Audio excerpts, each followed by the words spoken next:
two giant electronic billboards that were rented in Connecticut along the I-95 highway. Yeah, I mean, the situation on the island is quite dire, and we do expect to have more families coming. There's numerous issues that are playing themselves out. They're privatizing services like schools. They're also having a foreclosure crisis, and folks are losing their homes. And there's just the general energy crisis, which is making it impossible to run things like hospitals. Hello, my name is Stanley Heller. Welcome to The Struggle. The Struggle is shown in over 30 cable stations from Vermont to New York City. On the internet at thestruggle.org. We start with a very cool effort. Two giant electronic billboards that were rented in Connecticut along the I-95 highway. They alert nutmeggers and others passing by of the case of Ahed Tamimi, the now 17-year-old Palestinian girl who's in an Israeli prison for the offense of slapping a heavily armored and armed Israeli soldier on the day that soldiers shot her cousin, Muhammad. He had been shot in the face, point blank, on that day, and doctors had to remove skull bones to treat his injuries. Ahed Tamimi has not been given bail and will appear before a military court again in a few days. The billboards were put up by the Palestine Advocacy Project.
Incidentally, the army snatched Ahed Tamimi a week ago and then released him and triumphantly announced that Muhammad told them that he had not been shot at all, but his injuries had been caused by a bicycle accident. Muhammad later said he had confessed because he had been beaten. The website Mondoweiss notes the Israeli army statement is contradicted by medical records, a CAT scan, eyewitness accounts, and an image of the actual rubber bullet after it was removed from Muhammad's skull. Speaking of martyrs, March is a month of martyrs. It was on March 16th, 15 years ago, that Rachel Corrie was run over by an Israeli bulldozer. In 2014, this youth, Yusuf Shawamra, was attempting to harvest some plants, some wild herbs that were growing on his family's property. However, the Israeli authorities had put an apartheid fence right in the middle of the property. So he illegally went through a hole in the fence, a hole that had been there for months. He was on the other side of the fence, and the Israeli soldiers shot him dead. The Israeli paper Haaretz said it was a war crime, but an investigation by the Israeli government came up with a suitable excuse, and nothing was done to the people who killed Yusuf Shawamra.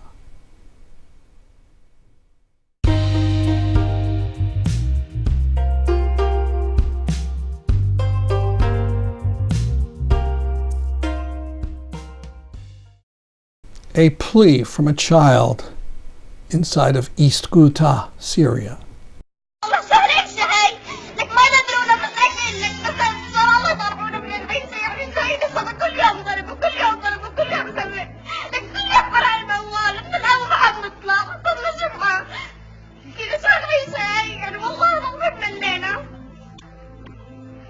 شو وضعكم هون انت؟ انتوا احكي لنا وضعكم هون بالابو. مي ما في مي.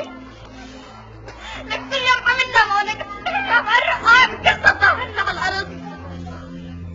لك لا حرامات لا ضرريح اذا بنرزق مقدم من بيت تبع الايدين، لك اذا طلعنا من القصر يعني نطلع نطلع وانتين، لك الله يوفقك كان الشارع لك هون الاطفال عم تفوت من الشعوب خلف. لك شو بدك تساوي يعني لك البلاد الحمد لله تم على ايديها بالشهر، لك ما عندك اولاد كلها تجيلي كانت تلف عند اولاد، لك تتخيل اولادك هيك ينقصهم لك بردات الاطفال عم تفوتوا على الاطفال والشباب والرجال وكلها، يعني انا ابي ما هو شو بدي احكي يعني حسبنا الله ونعم الوكيل. يعني بس صارين بكل الامان، لك الامان يا اخواني الامان، لك يا الله ثلاث دول العرب عم تحسوا فينا، ليش روسيا عيالنا بدك تتعنى واللي عم تتعامل نظام صار يضربنا، لك طلعنا بلا معنا، اكبر على الله معنا الحمد لله، الله يفرج يا رب الله يفرج. Now, a selection from an interview I did about a week ago with a young man inside of East Ghouta. His name is Ahmed Kanshur. I'm going to play the part where we talk about the idea of using drones to deliver supplies to Eastern Ghouta. I understand that the UN aid deliveries are quite rare. Just this afternoon, a convoy of 46 trucks got into Eastern Ghouta. The regime delayed the convoy from getting inside, and right before they got in, the Russian warplanes, the regime warplanes, tried to do as many airstrikes as possible in order to prevent such convoy to get in. This convoy has been delayed for many times. It is less than expected. It covers only 7% of the population in Eastern Ghouta. Let me repeat the number again. This convoy covers only 7% of the people in need in Eastern Ghouta. It's a shame on the UN. It's very late. It's very unfair. After all of this time of waiting, then we have food for 7% of the population. Now, what about airdrops? Now, have there been any airdrops of supplies to Eastern Ghouta? No, it has never happened in here. Speaking of which, thank you for bringing this topic up. Why there is no airdrops in here? It happened in Terzor. It happened in many places around the world. We have civilians that are dying of starvation in here. We have civilians that are dying of lack of medical disposals, of medical needs, of medicines. So why airdrops is not taking any place? Eastern Ghouta is very near to the Lebanese borders, to the Jordanian borders. I have seen many studies about airdrops from drones. It can be very feasible, and we can do it. However, if there is a will of airdrops, there is a way. And I wish somebody would consider doing an airdrops in here. It will make a huge difference. Now, a while back, I think a year ago, I spoke to a UN official and I asked why the airdrops were only going to Deir ez-Zor. And he claimed to me that every place else there was no big open area for a safe airdrop. Now, you say Eastern Ghouta is 175 square kilometers. Is there a football field area or a farm area where there could be airdrops? Of course, my friend. It's 125,000 square meters. You can pick any kilometers that you like and do airdrops. If there is a way, there is a will. If there's a will, there's a way. Okay. In the interview, I mentioned that time in 2016, I interviewed a spokesperson for the World Food Program and asked him why the WFP was airdropping food to an Assad-controlled area and nowhere else, to no other place that was under siege. He claimed that there was no place else to safely drop food. You heard Ahed Tamimi deny that. I did a little research. Boeing has a drone that carries hundreds of pounds. And there's a group of members of the British Parliament that has been trying for over a year to get the British government to use drones. They even know the model, the Arcturus T-20. It has a range of 500 miles.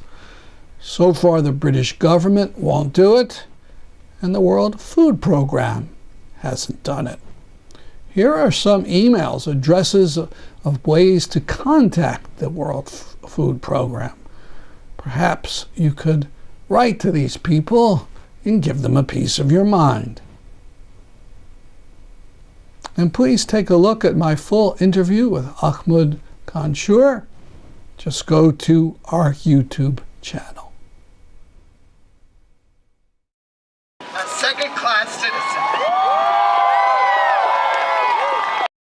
You recall that recently we had video of January's DC demonstration for Puerto Rico.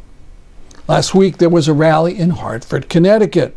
The sound on our video of the speeches is rather muddy, so we present you these stills and the interviews done by TSVN after the rally. Needless to say, speakers were outraged that the electricity is still not back on all over the island, and angry at Puerto Rico's crushing debt and the treatment of its climate refugees in the U.S., and the overall problem of treating Puerto Rico as a colony. Okay, the rally is finally over. What were some of the main messages people delivered? Well, I think the main message is that our families are here to be prosperous and work and contribute to society. We're not asking for anything special that anyone else is getting. We just want the same support that anyone else displaced by a hurricane would get, and that is mostly housing and making sure that our communities are treated with respect and dignity, and that we build community among each other. And then we built some here today, and it was fantastic. But the situation is pretty dire. I mean, nobody thought the electricity would be out for so many months and months later. Yeah, I mean, the situation on the island is quite dire, and we do expect to have more families coming. There's numerous issues that are playing themselves out. They're privatizing services like schools. They're also having a foreclosure crisis, and folks are losing their homes. And there's just the general energy crisis, which is making it impossible to run things like hospitals. And so there's numerous issues on the island. The federal government has done nothing, if not made things worse with their involvement. We've seen numerous scandals with FEMA. We've seen the contracts that are just ridiculous. And La Junta, the group that is exploiting the island of Puerto Rico right now, per the federal government, they have done nothing to help. And so it has been clear that colonialism is not working for Puerto Rico. It's never worked for Puerto Rico, and the federal government is not here to support our families. And so we're going to make sure that if they don't support our families, that we vote them out. We vote them out with our feet in the streets and do everything we can to get what our families need. What about the specific problems of people who came to Connecticut as essentially refugees, climate refugees? Absolutely, yeah. And so we had a number of families. Here in Hartford, we had upwards of 50 families just here in Hartford that were sent by FEMA here with no connection to the state of Connecticut. And so we have thousands of families that are here in Connecticut with friends and family. There are many, maybe even hundreds of families that were placed here by FEMA. FEMA then decided that they were going to cut off their assistance that they promised them and put many families here in jeopardy of becoming homeless in the middle of winter. And so we have Caribbean families that are displaced by a hurricane that are coming here and struggling, and we're, possibly going to see folks, in the cold, and we want to make sure that doesn't happen. And if the federal government, if any government, isn't going to help us, the community will help out. And finally, could you describe the rally a little bit, the prominent speakers? Absolutely. And so we had a number of amazing community organizers here. It was definitely a focus on families and folks that are doing the work. And so wonderful advocates like Wildalis Bermudez, Aura Alvarado of the Correct Center were primary speakers. Our own board members here with the Connecticut Puerto Rican Agenda, Alexis Rodriguez and Stephanie Mercado Irizarry. And then we had a number of the Puerto Rican caucus members here that are going to help us push legislation forward. Beyond that, we had our friends and family and unions and labor, Dreamers, and many other groups came by to support. And so it was definitely a collective effort of many groups. And the main sponsors, the Agenda, Make the Road Connecticut, and Latinas en Resistencia, really brought their folks out together, and we built a lot of community today.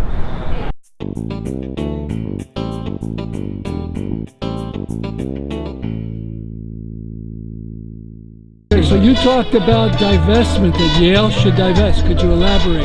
Well, I saw in the news on my way up here that there's movement to, and I'm very grateful to the people who are organizing and demanding that Yale University divest from its debt in Puerto Rico. I think all entities should divest from debt in Puerto Rico. If we can create a divestment movement like was created for South Africa in the 80s, which I think maybe many people who participated in that didn't think it would work, and it actually caught on, and it did.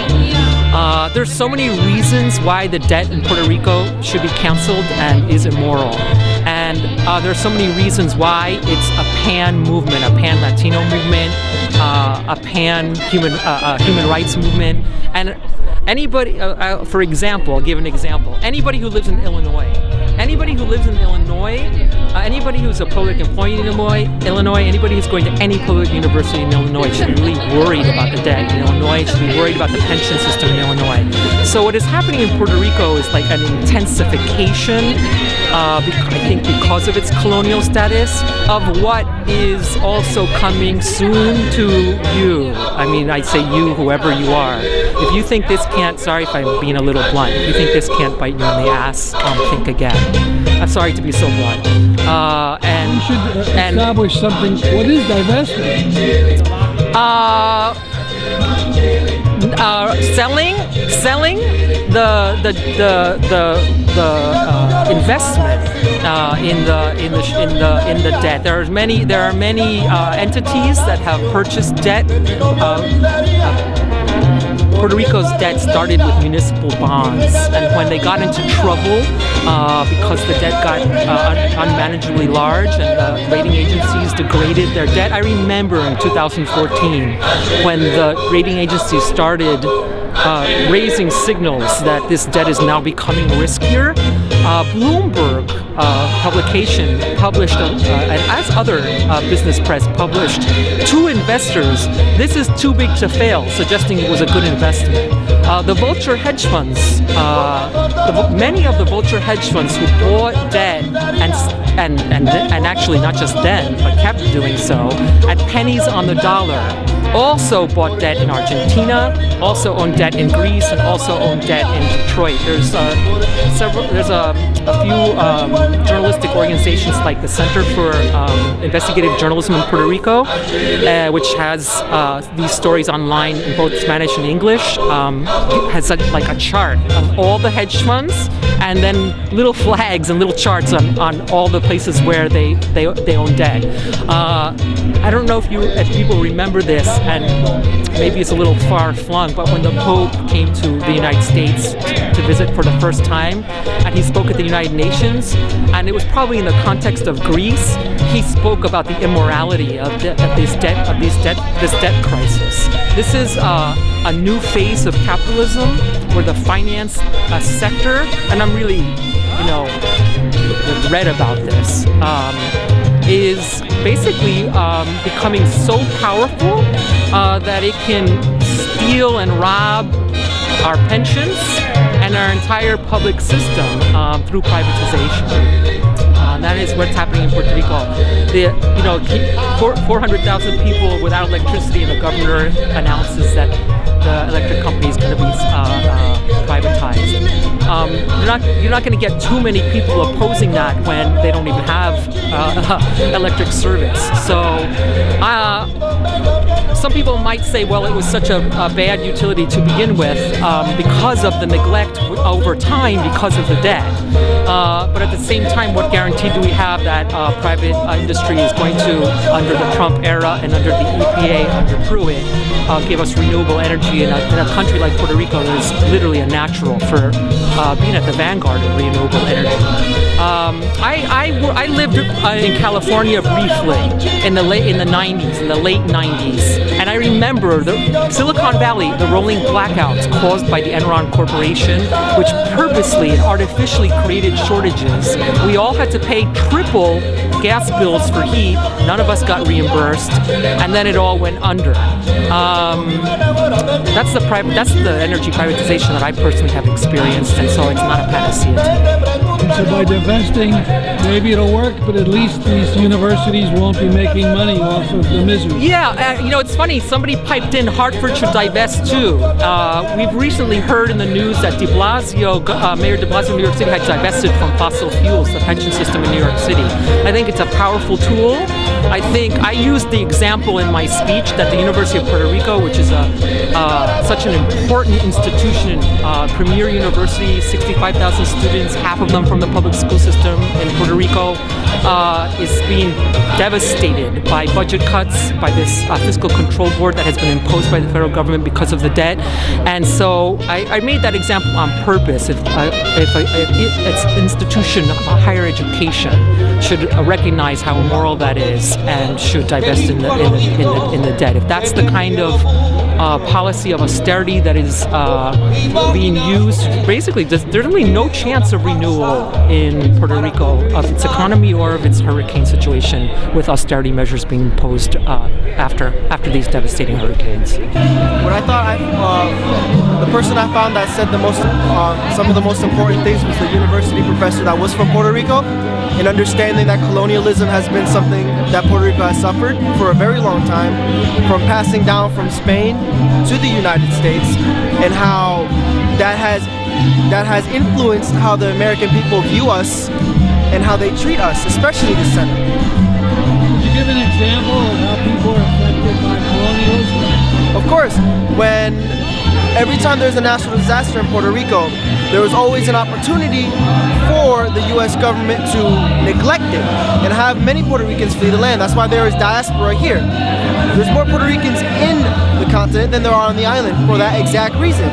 Not only has this hurricane affected it, and you will see it now, a lot of companies would be buying land, and they are buying land in Puerto Rico. The same way they did in 1912, I believe. Was it 1912? I think it was 1912, where another hurricane struck Puerto Rico, and many Puerto Rican people were fleeing the island, and companies instead bought the land that they left for cheap prices and then flipped it. So what we're seeing now is not only colonialism, but a hyper advanced version of it. Like gentrification. Yep, yeah. Gentrification, which is basically the flight of Puerto Rican indigenous people of Puerto Rico for the enjoyment of the American people, and the American people being the United States. Are you from Puerto Rico yourself? Family? I'm a third generation Puerto Rican. My dad was from Puerto Rico. My dad was born in Puerto Rico. My grandpa was born in Puerto Rico. They both left. My grandpa left because he knew that there was no jobs there that were well enough to support a family. And my dad was born there, and then while my grandpa moved here, I have many family members still there, and I have still very many family members that are suffering. So the DREAM Act and the Dreamers have been in the news a lot. What was your message today? Today my message was that all issues that are happening in the world and throughout the country have some form of intersection, and we all have to support each other and support each other's cause, especially now at a time in this political climate and everything is being attacked in every aspect possible, that we really have to stand up for each other. And what would you want the federal government to do with regard to the Dreamers? hope that they would really listen to our voices and see our struggles that we have to go through every day living here in America, and that they will come out with a good bill that will benefit us, and that they won't put any of their compromises in the bill. When you say compromises, Mr. Trump wants a wall. What do you think of that? Really, I think that it's ridiculous, because a wall it's just not going to do anything. It's just a waste of money, especially taxpayers' money, and it's just, there's no point. Thank you very much.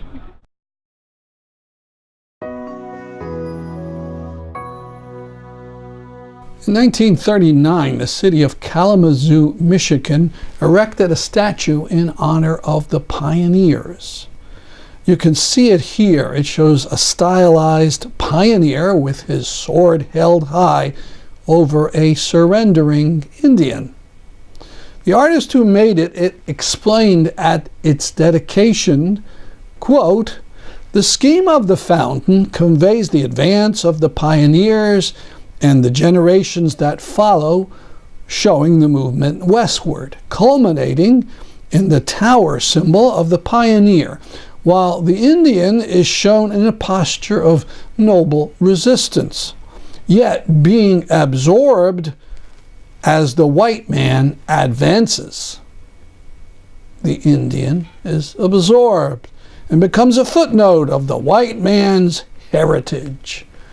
You can imagine Native Americans do not like this memorial, and they've campaigned to get it removed. It all came to a climax on March 5th in Kalamazoo. People spoke for 7 hours back and forth, and lo and behold, the Native Americans won. The Kalamazoo City Commission voted to remove the statue.